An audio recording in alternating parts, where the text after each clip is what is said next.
Good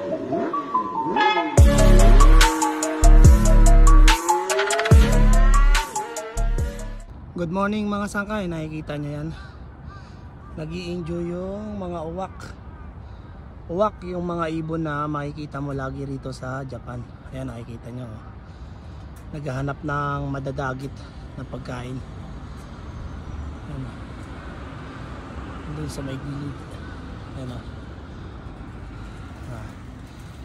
Nandito sila sa city. Pero sa atin yung uwak nagtatago sa gubat.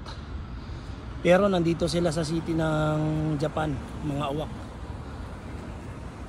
Yan lang mga sangkay, kung nagustuhan nyo mga ganitong content, papalo lang po ako sa aking Facebook account para masundan nyo pa po yung aking mga susunod pang i-upload. Yun lang mga sangkay, maraming salamat and God bless po.